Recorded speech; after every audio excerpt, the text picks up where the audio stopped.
MBBS in abroad. Apollo MedSkill 6 years of MBBS program will be completed in 35 lakhs only.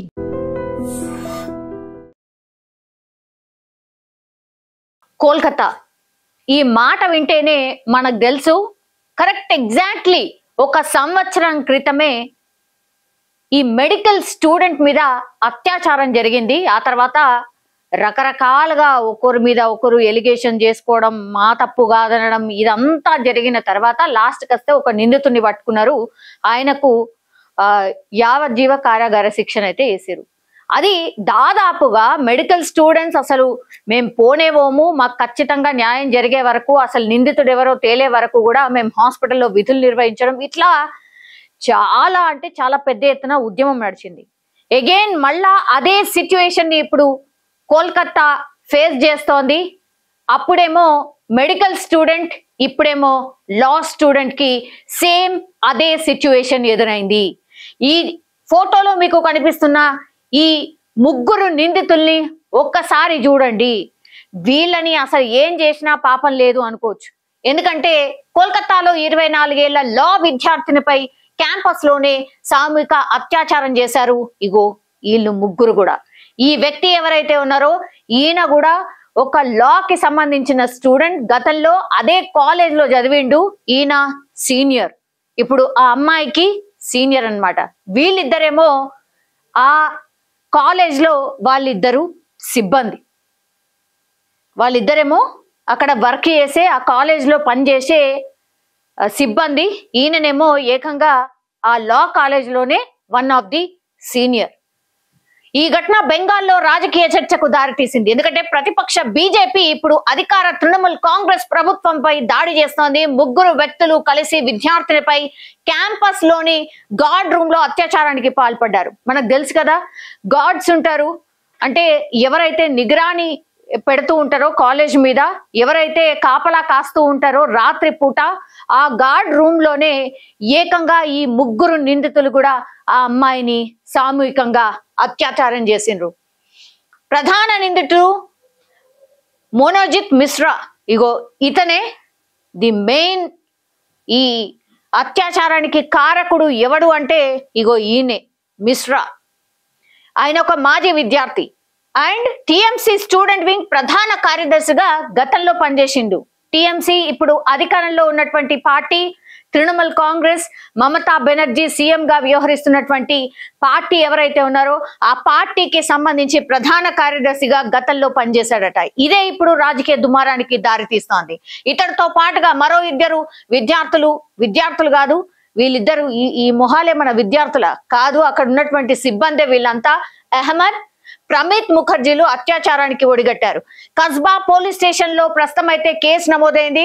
ఆమెనే ఎవరైతే బాధితురాలు ఎవరైతే ఉన్నారో ఆమెనే వెళ్లి వీళ్ళ మీద కేసు ఫైల్ చేసింది. ముగ్గురు నిందితులను పోలీసులు అరెస్ట్ చేశారు. జూన్ 25న రాత్రి 7:30 నుంచి రాత్రి 10:50 మధ్య కళాశాల ఆవరణలో ఈ సంఘటన జరిగింది. ఎంత దారుణం అసలు! ఒక లా స్టూడెంట్ ఎక్కడైతే కాలేజ్ లో చదువుతుందో ఏకంగా అదే కాలేజ్ లో ఆమె అత్యాచారానికి గురైంది అని అంటే ఏం చెప్పాలి? అసలు ఏంది ఇది? ఇంత ఘోరంగా తయారైనరు. రాత్రి 7:30 నుంచి 10:50 పాటు ఈ దారుణమైనటువంటి సంఘటన జరిగింది. ఇగో వీడు అసలైన కారకుడు.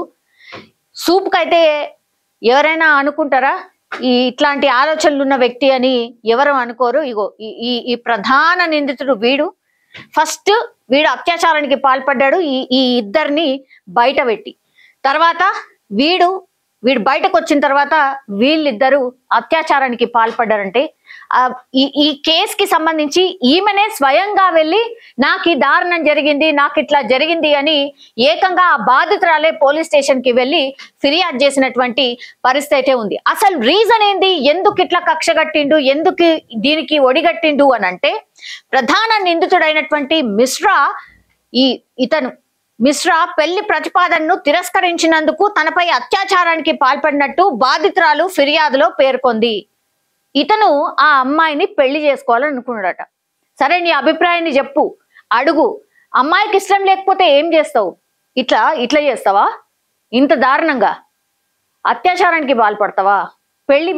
ప్రపోజ్ చేసినావు, ఆ తర్వాత ఆమెకి ఇష్టం లేదు, అమ్మాయికి ఇష్టం లేకపోతే కక్ష పెంచుకుంటావు. ఇంత దారుణానికి ఒడగట్టిండు. ఏంది పెళ్లి చేసుకోను అన్నందుకు. ఏదో సినిమాలు చూసి ప్రభావితం అవుతారు చూడండి, అట్లే ఉంది ఇది కూడా. ప్రధాన నిందితుడు ఇప్పుడు మిశ్రా పెళ్లి ప్రతిపాదనను తిరస్కరించినందుకు తనపై అత్యాచారానికి పాల్పడినట్టు బాధితురాలు ఫిర్యాదులో పేర్కొంది. తనకు అప్పటికే బాయ్ ఫ్రెండ్ ఉన్నాడు అని చెప్పినా వినకుండా ముగ్గురు ఆమెపై అత్యాచారం చేశారు. తన ప్రియుడిని చంపేస్తానని బెదిరిస్తూ తనను లోపల బంధించి ఈ దారుణానికి పాల్పడినట్టుగా ఆమె ఫిర్యాదులో పేర్కొన్నటువంటి పరిస్థితి. ఇందులో ఆమె ఏడ్చిన, కాళ్ళు పట్టుకున్న, బతిమిలాడినా కూడా వినిపించుకోలేదు. శ్వాస ఆడని స్థితిలో ఆసుపత్రికి తీసుకువెళ్లాలని కోరినా కూడా వినిపించుకోలేదని చెప్పింది. ఎంత ఘోరం అది. ఆమె చెప్పేటప్పుడు కూడా, ఆ కంప్లైంట్ చేసేటప్పుడు కూడా ఏడ్చుకుంటూ పోలీసులకు నేను ఇంత నరకం చూపించిండ్రు, నాకు కాళ్ళు పట్టుకున్నా, వేడుకున్నా, బతిమిలాడినా కూడా వినలేదు, నాకు శ్వాస ఆడతలేదు, నన్ను చచ్చిపోతాను, నన్ను హాస్పిటల్ అన్నా తీసుకెళ్ళండి అంటే కూడా వినలేదు అని అంటే అసలు మనుషుల జాబితాలకు వస్తారా? వీళ్ళు మనుషులేనా? ఇంత దారుణంగా అసలు మనుషులు తయారైతుండ్రు అంటే ఏమనుకోవాలి? సరే, వీడంటే పెళ్లి చేసుకోమని కోరిండు, ఆమె తిరస్కరించింది కాబట్టి సరే నీకంటే కోపం ఉంది అనుకుందాం. వీళ్ళకేమైంది? ఈ లా స్టూడెంట్ అంటే సరే ఈ ఏజ్ గ్రూప్ లో ఉందనుకోండి, వీళ్ళని చూడండి ఏ ఏజ్ గ్రూప్. నీకో చెల్లో, అక్కనో, లేకపోతే నీ కూతురు అంత వయసు ఆమె కదా. ఎట్లా అసలు ఏం ఆలోచిస్తున్నారు? ఇంత ఘోరంగా తయారైనరు. అండ్ దీన్ని మొబైల్లో నిందితులు తనను బలవంతంగా గార్డ్ రూమ్ లోకి తీసుకెళ్లి బట్టలు విప్పించి బలవంతంగా అత్యాచారం చేశారని ఆరోపించింది. దీన్ని మొబైల్ ఫోన్ లో చిత్రీకరించి బ్లాక్ మెయిల్ చేశారని కూడా చెప్పింది. ఇగో ఇంత వీళ్ళు అసలు మనుషులు అసలు జాబితాలో రానేరా. అత్యాచారం చేసుడు గాక ఆ తర్వాత మొబైల్లో చిత్రీకరించడం ఏంది? అసలు మీ పైత్యమేంది? మనుషుల రూపంలో ఉన్నటువంటి రాక్షసులు. అసలు వీళ్ళకు ఒక్క నిమిషం కూడా భూమి మీద ఉండడానికి వీలే లేదు. ఇసుంటోళ్ళు అసలు ఏడుంది? పశువుల లెక్కనే ఉన్నారు కదా. పశువులన్నా జర ఆలోచిస్తాయేమో. తనకు న్యాయం కావాలని ఫిర్యాదులో పేర్కొంది. చివరికి సాయంత్రం తనను బయటకు వెళ్ళడానికి అనుమతించారని చెప్పింది. ఏంది అంతగానం బతిమిలాడి అంతా చేస్తే కూడా లాస్ట్కి వస్తే బాగా బతిమిలాడి కాళ్ళు మొక్కితే అప్పుడు బయటికి వదిలిండ్రట. ముగ్గురు నిందితులను పోలీసులు అరెస్ట్ చేశారు. నిందితులకు కోర్టు 14 రోజుల జ్యుడిషియల్ కస్టడీ విధించింది. ఈ ఘటనకు జాతీయ మహిళా కమిషన్ సుమోటోగా స్వీకరించింది. చైర్పర్సన్ విజయ రహత్కర్ కోల్కతా పోలీస్ కమిషనర్ కు లేఖ రాశారు. కాలం పరిమితితో దర్యాప్తు చేయాలని కోరారు. అసలు నిజంగా ఈ ఇన్సిడెంట్లు జరిగిన తర్వాత నిజంగా మొన్న కూడా ఇట్లనే కదా జరిగింది మెడికల్ స్టూడెంట్ కి. ఇక న్యాయం వచ్చింది, న్యాయం గెలిచింది అని మనం బాగా సంబరాలు చేసుకున్నాం కదా. ఏడ గెలిచింది మరి? కరెక్ట్ సంవత్సరం తర్వాత మళ్ళీ ఈ ఇన్సిడెంట్ జరిగింది కదా. అంటే ఆ పనిష్మెంట్ సరిపోలేదు అనే కదా, మీరు ఎక్కడ భయపడలేదనే కదా. ఆనాడు నిజంగా ఇంకెంత భయంకరమైన పనిష్మెంట్ ఉండుంటేనో ఇట్లాంటివి జరగవు. ఇప్పుడు మళ్ళా ఇంకో ఇన్సిడెంట్ జరిగింది, అదే కోల్కతాలో సంవత్సరం తిరగకుండానే జరిగింది. మరి ఏం జస్టిస్ జరిగినట్టు? ఆ అమ్మాయిని అయితే అత్యాచారం చేసిన తర్వాత చంపేసిండ్రు.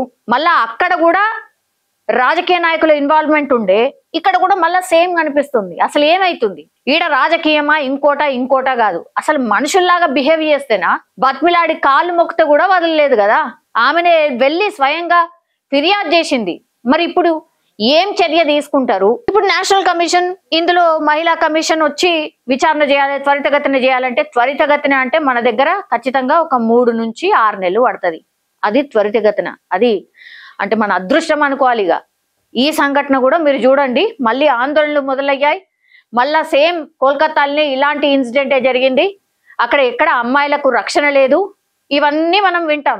ఇంకొక వారం 10 రోజులు ఇవి వింటాం. మహిళా కమిషన్ స్పందించింది, సుమోటోగా స్వీకరించింది. విచారణ పేరు మీద అమ్మాయిని పిలుస్తారు, వీళ్ళని పిలుస్తారు, ఆ పక్కన వాళ్ళని పిలుస్తారు, వాళ్ళని పిలుస్తారు. ఏమైతుంది?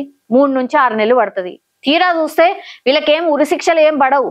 లాస్ట్కి వస్తే ఏం చేస్తారంటే వీళ్ళని కారాగారంలో వేసేయండి అని చెప్తారు. అదే న్యాయం అనుకోవాలి. అదే మనకు గొప్ప న్యాయం అనుకోవాలి. ఈ స్థితిలో మనం ఉన్నాం. ఇంకెందుకు ఇట్లా బరి తెగించి ఇట్లాంటి వాళ్ళు బయట తిరగరు? అదే కదా జరుగుతుంది. మరి అదే కదా క్వశ్చన్ చేస్తున్నారు. సంవత్సరంలోనే 2 ఇన్సిడెంట్స్. ఎవరు ఆన్సర్ చెప్తారు? రాజకీయాలు వాళ్ళ మీద వీళ్ళ మీద వాళ్ళు. అంతే కథం. ఇప్పుడు ఏంది, టీఎంసీకి సంబంధించిన ఆయన కాబట్టి ఇప్పుడు అధికార పార్టీ అదే ఉంది కాబట్టి వాళ్ళ మీద ఇక ఆందోళన చేస్తారు, వాళ్ళు తిట్టుకుంటారు, వీళ్ళు తిట్టుకుంటారు. దాని తర్వాత ఏమవుతుంది, ఈమెకు న్యాయం ఎప్పుడు జరగానో అప్పుడే జరుగుతుంది. కానీ అవి ఆగుతాయా అంటే ఎవరు గ్యారంటీ ఇవ్వరు. ఇది మన సిచ్యువేషన్. అగైన్ కోల్కతాలో ఒక లా స్టూడెంట్ కి జరిగినటువంటి ఇన్సిడెంట్ ఇది. చూడాలా మరి ఏం జస్టిస్ జరుగుతుంది, ఏమైతుంది చూడాలి. నిజంగా ప్రస్తుతం ఉన్నటువంటి సమాజం దేనికి ప్రయారిటీ ఇస్తుంది? ఆర్థిక సంబంధాల చుట్టూ మాత్రమే తిరుగుతుంది. మళ్ళీ ఎన్నికలంగానే చాలా విరక్తి కలుగుతున్నాం. మంచి అనిపిస్తుంది కదా, లేడీస్ కూడా ఛాలెంజింగ్ జాబ్స్ చేసినప్పుడు చాలా బాగుంటది. ట్రాఫిక్ అసిస్టెంట్స్ గా నియమించిన ట్రాన్స్జెండర్స్ అందరితో సాల్యూట్ చేయించుకుంటున్నారు. ఫుడ్ డెలివరీ ఇవ్వటానికి వెళ్ళినటువంటి డెలివరీ బాయ్ అనిల్ పై కళ్ళ ముందు